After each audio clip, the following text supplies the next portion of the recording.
Carl Jung once said, "The greatest burden a child must bear is the unlived life of the parent." But the same could be said about modern men. We are bearing the unlived lives of generations that never dared to face the dark truth about women. And here's what Jung saw with chilling clarity. You do not see women as they are. You see them as your soul demands them to be, and what you call love is often just projection. This video isn't about hate.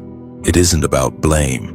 It's about waking up to the unconscious forces shaping your relationships, your heartbreaks, and your deepest addictions to the feminine. Because until you do, you will continue to be enslaved by women and think it's your choice.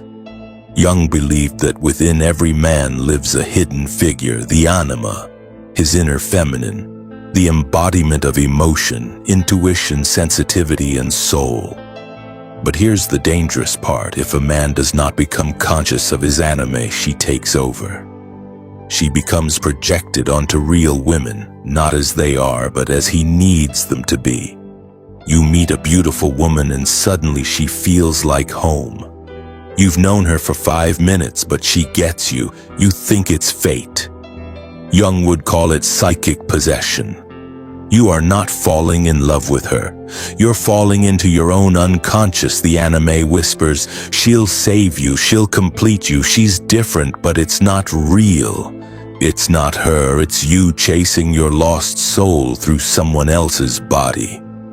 The anima is not evil, but she is powerful. She holds the keys to your soul, and if you're unaware, she'll drag you through chaos just to get your attention. Every romantic obsession that spirals into madness, every pedestal you place a woman on, every irrational heartbreak, these are her fingerprints. And here's what Jung warned: if you don't consciously engage the anime, she becomes autonomous. She acts independently. She becomes the seductress, the fantasy, the voice that leads you into blind devotion. You become like a moth to a flame, not because of her beauty, but because of your inner fragmentation. Integration begins not with rejection, but with recognition. When you start to dialogue with your anime instead of chasing her reflection in women, your energy changes. You stop looking for salvation in another and begin the descent into your own soul. Only then do you become a man who chooses love, not one who is consumed by it. If you want to control a man, you don't need chains, just let him fall in love with his own projection. Most men today are spiritually starved. They've been raised in broken homes by disconnected fathers, distracted mothers, or both. They weren't taught how to embody masculinity. They were taught how to please, how to perform, how to seek approval, especially from women. So what happens when he meets a seductive woman? He doesn't see danger, he sees redemption, but behind that fantasy is often a deeply manipulative dynamic. She gives him moments of validation, then pulls away. She rewards obedience, then punishes confidence. She becomes his mirror, and when she withdraws, he loses himself. This isn't love, it's a psychic trap. But if he's unconscious, he'll call it passion. Women don't have to scheme to manipulate the unconscious man. He manipulates himself. He volunteers his masculinity for approval, silences his truth for intimacy, and trades authenticity for attention. He doesn't realize that the more he sacrifices to maintain her interest, the less she respects him. Jung saw this dynamic not as evil, but inevitable. When a man hasn't individuated, he is so desperate to merge with something greater than himself that he latches onto the first woman who reflects even a flicker of depth. But her presence isn't the problem, it's what she represents. She becomes the doorway to meaning, and that makes her too powerful. Once she knows this, she doesn't even have to try. Her silence will torment him. Her validation will drug him. Her absence will define him. He is not in love. He is in servitude to the unmet parts of himself. Jung didn't romanticize women. He respected their power and warned men who didn't, the unconscious feminine. has two faces, the nurturing, inspiring muse and the devouring, chaotic seductress. One gives life, the other feeds on it. Jung believed women, like men, are ruled by their unconscious, specifically by the animus, their inner masculine, but a woman who hasn't integrated her animus becomes toxic in a different way. She becomes hypercritical, domineering, emotionally manipulative, always needing control, yet blaming others when things fall apart. And if you're a man ruled by your anime, you'll feel strangely drawn to this dynamic because it reflects your deepest wound, the need to be loved by the feminine that once rejected you. You'll call her difficult. You'll call it chemistry. But you're really reenacting a childhood trauma, hoping for a different outcome. The modern woman who is disconnected from her true feminine essence is not evil. She's inflamed. She has been taught to worship control, independence, and dominance as replacements for intuition, receptivity, and emotional depth. Her animus isn't a wise guide, it's a tyrant that speaks through criticism and coldness. When this fractured feminine meets a man ruled by his unintegrated anime, the result is explosive. They're drawn to each other like magnets, but it's trauma bonding, not love. He sees her fiery resistance and calls it strength. She sees his softness and calls it safety. But beneath it all is a war of unmet archetypes, two half-souls clinging to each other for balance. The only way out is for each to face themselves. Until she integrates her animus, she will keep destroying the men who try to save her. And until you integrate your anime, you will keep running toward women who devour what you never learned to protect your soul. Jung taught that what we love in others is what we haven't owned in ourselves. That woman you can't stop thinking about, she's probably carrying a piece of your soul you've never dared to claim. Her mystery equals your lack of direction. Her confidence equals your repressed masculinity. Her beauty equals your buried desire for wholeness. You don't love her. You love the part of you she makes you feel connected to. That's why when she leaves, it feels like death, because you weren't just dating her. You were dating your lost self. Modern dating has become an endless cycle of mutual projection. Everyone wants someone to reflect their fantasy, not challenge their unconscious, and that's why it never lasts. You didn't meet a person. You met a symbol, and symbols don't text back. Projection feels like fate, but it's just fantasy backed by desperation. When you project your anime onto a woman, you inflate her into something sacred. You turn her into a goddess, a healer, a muse, but she's just human. And the moment her reality breaks your fantasy, the illusion collapses, and with it, so do you. Jung warned that projection is always unconscious. You don't choose it. It happens to you, and because it feels so overwhelming, so emotionally intense, you confuse it with spiritual significance. But in truth, it's not connection. It's compensation. You're compensating for the unlived parts of yourself by assigning them to someone else. This is why you fall hard for certain women. They don't possess magic. They reflect your own disowned magic, and because you don't see it in yourself, it feels divine when reflected in them. If you want love, kill the projection. If you want a soul, reclaim your own. Because until you do, every romantic connection will just be a mirror cracking under the weight of your unmet self. It's not a coincidence. It's a pattern. You keep meeting different women with the same emotional blueprint, cold, chaotic, self-obsessed, one moment affectionate, the next distant. They keep you chasing. They punish you when you set boundaries. They disappear when you show strength, but they cry when you pull away. Jung would call this a repeating complex, a loop created by unresolved psychic wounds, often connected to your early experience of the feminine, the absent mother, the shaming teacher, the emotionally unavailable first love. You don't recognize it consciously, but your unconscious does. That's why you don't feel attraction to healthy women. You mistake calm for boredom. You crave the emotional roller coaster because that's what your psyche was trained to call love. Until you confront this, you will keep reenacting the same trauma with a different face. This is not an accident. It's an initiation that failed to complete. You were supposed to encounter these patterns and evolve past them, not keep dating them in different outfits. The feminine you're attracted to is often your unhealed wound wrapped in lipstick, and no matter how many times you swear she's not like the others, your soul knows the ending before the first text is sent. Jung taught that the psyche repeats what it does not repair. So your romantic bad luck isn't bad luck at all.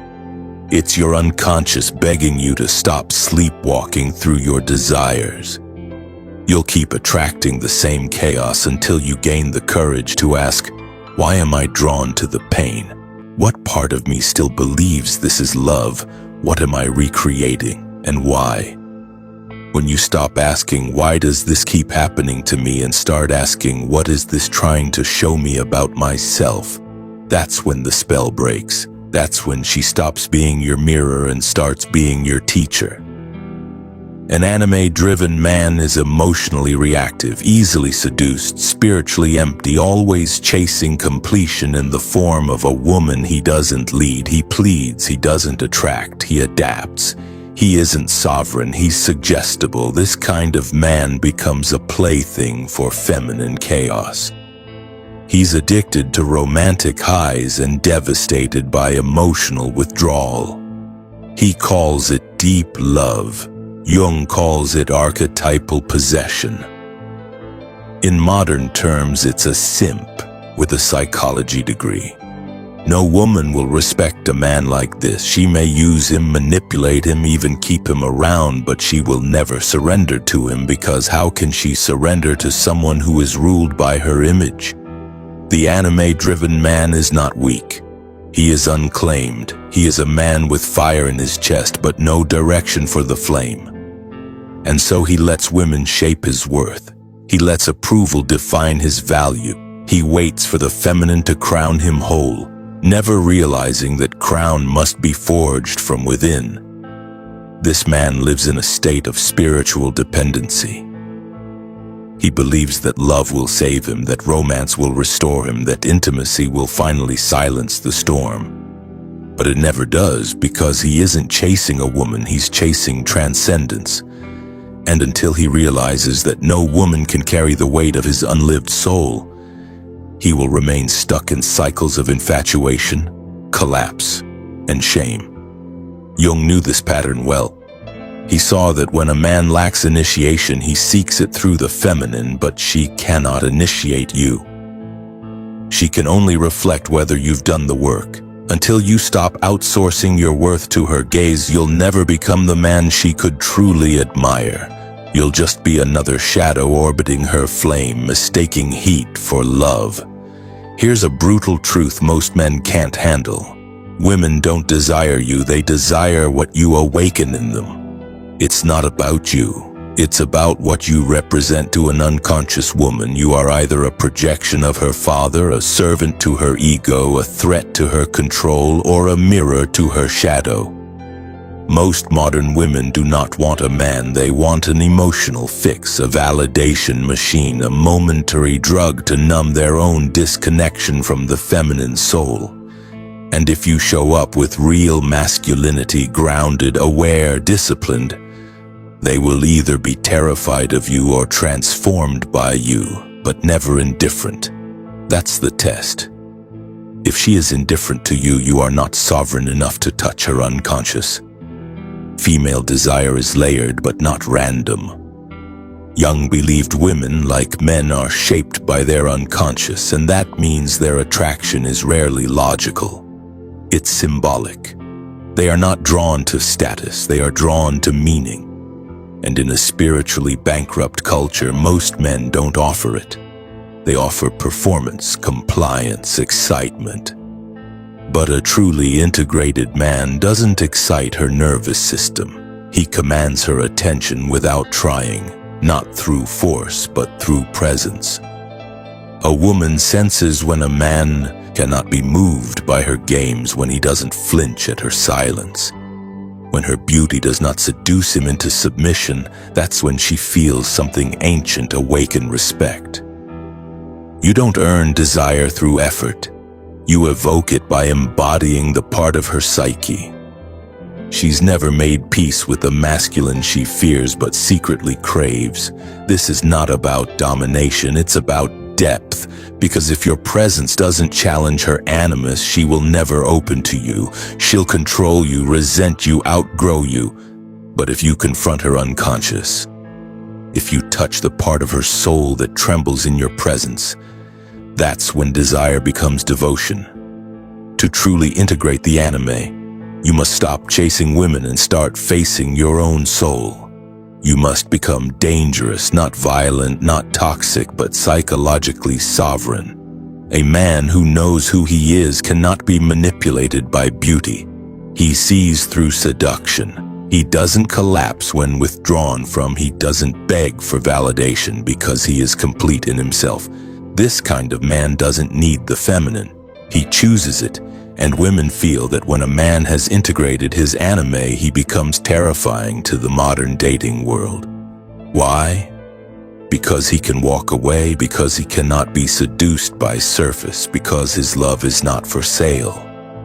Most women have never met a man like this, a man who does not orbit their chaos, a man who sees them not as saviors but as symbols of his own inner work. This is the man who is no longer driven by wounds masquerading as love. He doesn't react. He observes. He doesn't cling. He chooses. He doesn't perform. He embodies to women still ruled by the unconscious animus. This man will seem cold, intimidating, even cruel because he refuses to play the part they've scripted for him. He doesn't play the rescuer, he doesn't become the scapegoat. He holds his center, and by doing so he disrupts their fantasy. This man becomes dangerous not because he harms, but because he cannot be used. His value is not negotiable, his attention is not free, his soul is not available for rent in exchange for validation. This is what Jung meant by integration. The anime is no longer projected outward. She is reclaimed inward, and when a man becomes whole in this way, his presence speaks louder than his words. He no longer seeks love to feel alive.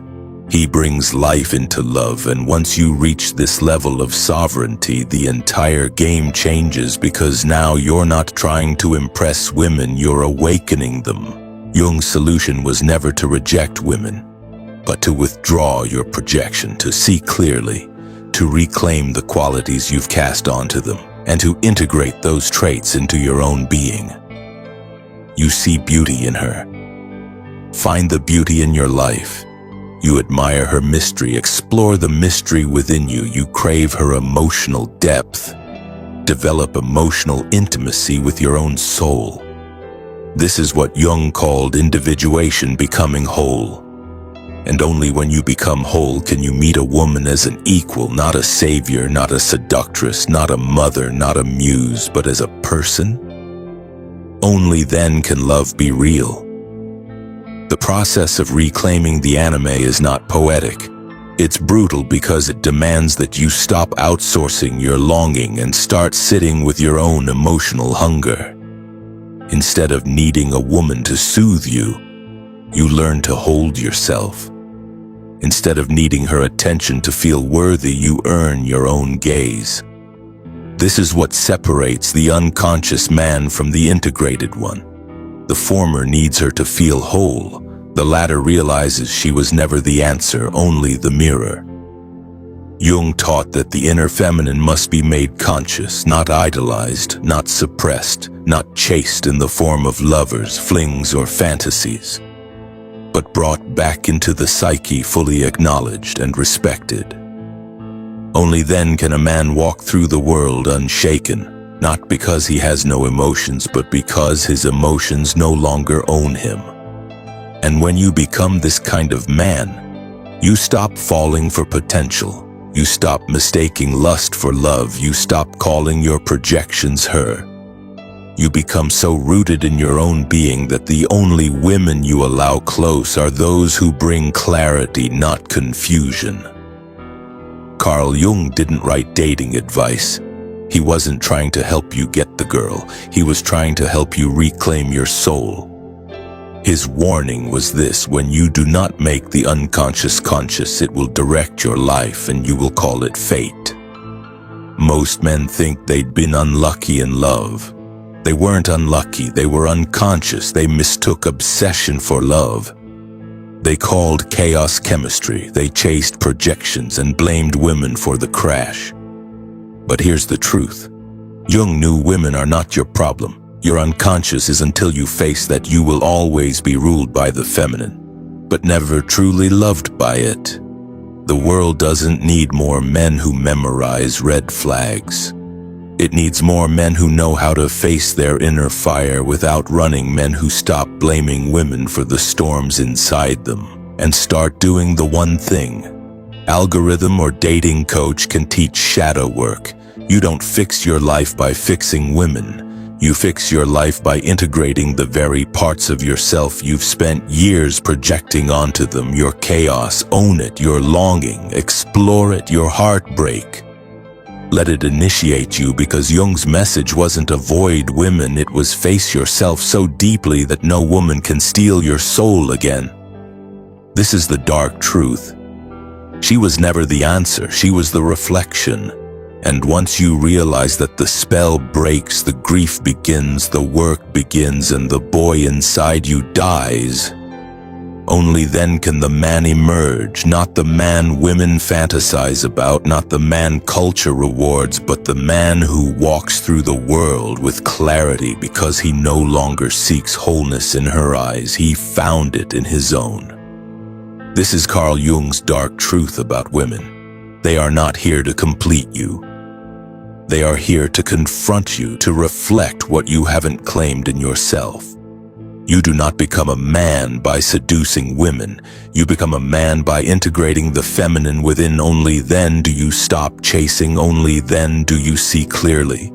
Only then can you love without losing yourself.